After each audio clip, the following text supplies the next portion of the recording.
Hardly any scholar doubts that Melchizedek in Genesis 14:18 is a personal name.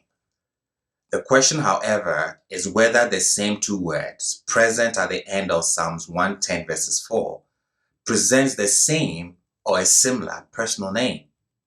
The question is whether to interpret Melchizedek at the end of Psalms 110 verses 4 as righteous king or my righteous king. I repeat, few scholars doubt that Melchizedek in Genesis 14:18 is a personal name. The question is, how should we interpret the same two words found at the end of Psalms 110 verses 4? Should we interpret it as a simple construct along the lines of righteous king or my righteous king? How will the phrase a righteous king be represented in Hebrew, and how can one distinguish it from the personal name Melchizedek? In addition, what precisely does the personal name mean? The name Melchizedek possesses the first person common singular pronominal suffix represented by the Hebrew letter Yud, attached to a singular masculine noun to form my king. Names possessing a Yud suffix to a noun and connecting to a deity's name, what is termed theophoric names, should be interpreted as mine, then the noun, then the deity's name. So you have noun plus Yud plus the deity's name. So the first part of the name Melchizedek, which is Malki, should be read my king. Theophoric names in the Tanakh and other ancient Near Eastern sources demonstrates this. Let's look at some few examples. We have Abiel, my father is El. We have Amiel, my king's man is El. We have Eli-El, my God is El.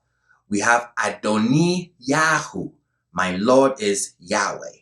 We have Yizki-Yahu, my strength is Yahweh. We have Mari-Baal, my strife is Baal. We have Sedeq-Yahu, my righteousness is Yahweh. And then we have Adoni-Sedeq, my Lord is Sedeq. So the first part of the name Melchizedek, which is Malki, should be read my king.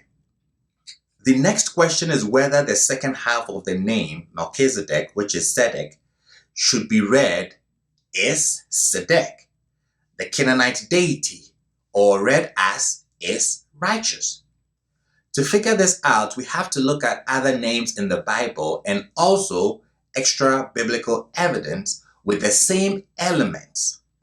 If we go with the Sedeq angle, the Canaanite deity's angle, then we have to look to extra biblical evidence if the deity Sedeq was worshipped throughout Canaan, which we shall do in other videos.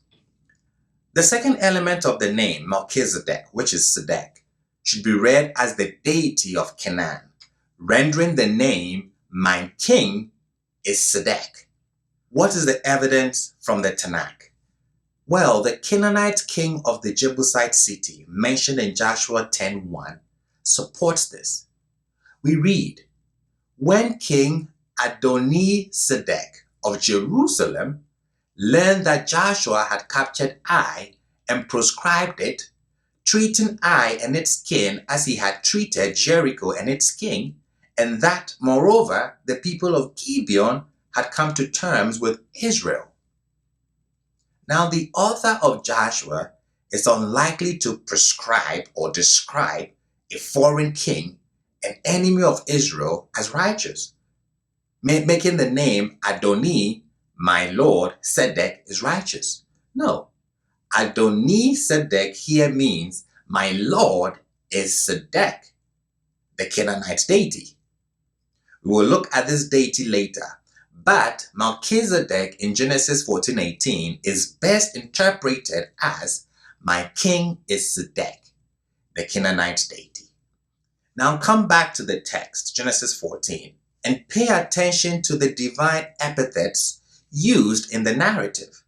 These epithets are all paralleled in Canaanite religious text, FYI. It's interesting to know that Melchizedek says to Abraham, and King Melchizedek of Salem brought out bread and wine. He was priest of El Elyon, that is Most High God.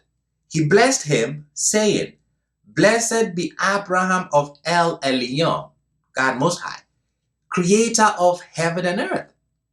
Now, pay attention to this. Abraham, talking to the king of Sodom, says, But Abraham said to the king of Sodom, I swear to Yud-He-Vav-He, the Tetragrammaton, Yahweh, El Elyon, God Most High, creator of heaven and earth. Abraham's oath to the king of Sodom is particularly important. Unlike the case of Melchizedek, who only says El Elyon, the text has here prefixed the Tetragrammaton, Yud-He-Vav-He, Yahweh, as though to leave no doubt as to the correct reference. Not El Elyon, but Yahweh El Elyon. This sure is getting interesting. Stay tuned. We've got more.